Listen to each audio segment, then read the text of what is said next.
حضرت ابن حجر نے الزواجر کے اندر ایک روایت لکھی ہے، وہ فرماتے ہیں جو شخص نماز ترک کرتا ہے اس کو بہت ساری رسوائیاں ہیں۔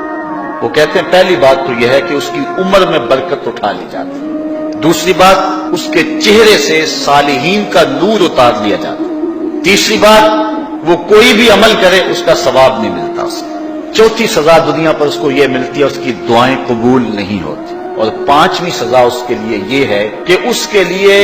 جو نیک لوگ دعا کرتے ہیں ان دعاؤں کا حصہ اسے نہیں ملتا۔ مومن نیک سحری وقت اٹھ کے دعا مانگتے اللہ پوری امت پر کرم کر دے، تو یہ بھی امت میں شامل ہے، دعا اللہ والے کی تو قبول ہوئی لیکن اس کا حصہ نیک لوگوں کی دعاؤں سے نکال دیا جائے، یہ دنیا پر اس کو سزائیں ہیں۔ اور جب وہ مرنے لگتا ہے نزا کے وقت تین اس کو سزائیں ملتی ہیں، ایک تو بھوکا مرتا ہے، دوسرا پیاسا مرتا ہے، تیسرا ذلیل ہو کے مرتا ہے، اور قبر کے اندر اس کو تین سزائیں ہیں۔ حضرت امام ابن حجر کہتے ہیں ایک تو اس کی قبر تنگ کر دی جائے گی، حتیٰ کہ ادھر والی پسلیاں ادھر اور ادھر والی پسلیاں ادھر، دوسرا اس کی قبر میں آگ ڈالی جائے گی، جو اللہ کے حضور نہیں چھپتا اس کی قبر اس لائق ہے کہ اس میں آگ ڈالی جائے، اور تیسری اس کے اوپر ایک اژدہا مسلط کر دیا جائے گا جس کا نام ہے شجاع الاقرع،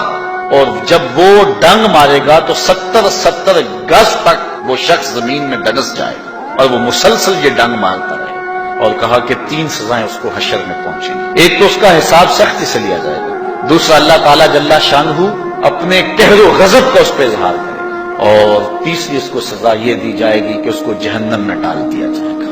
میں اور آپ آج کی اس بزم میں یہ پختہ عزم کر کے اٹھیں کہ آج ہم خود بھی اور اپنی اولاد کو بھی اپنے دوستوں کو بھی، میرے والد گرامی فرمایا کرتے تھے جس سے دوستی ہونا اس کی انگلی پکڑ کے دین کی راہ پہ لے آؤ، یہ دوستی کا حق ہے، اس کے لیے آپ بہت کچھ کرتے ہیں لیکن اگر اس کو دین نہیں دیا تو کچھ بھی نہیں دیا۔ کوشش کرو میرا دوست ہو اور جہنم میں جائے۔ والدین بچے کے مستقبل کے لیے کتنی کوشش کرتے ہیں، لاکھوں روپیہ لگاتے ہیں مستقبل ٹھیک ہو جائے، یونیورسٹیوں کے اندر کالجوں کے اندر کتنی بھاری فیسیں بھرتے ہیں، میں نے دیکھا بوڑھا باپ اپنی کمر پہ بوریاں لاد کے مزدوری کرتا ہے، مائیں اپنا زیور بیچ رہی ہیں کہ اولاد پڑ جائے، میاں اتنا کچھ کیوں کر رہے ہو جی مستقبل ٹھیک ہو جائے۔ یہ مستقبل کتنا ہے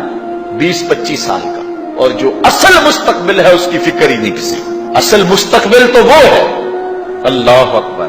کسی کا انٹرویو ہوتا ہے لوگ کہتے ہیں جناب دعا کرو کہ اس انٹرویو میں وہ کامیابی سے گزر جائے، میں کہتا ہوں جب قبر میں اترتا ہے پھر کسی نے آ کر کبھی نہیں کہا کہ دعا کرو مشکل گھڑی آ گئی ہے خیریت سے گزر جائے۔ اصل امتحان تو یہ ہے،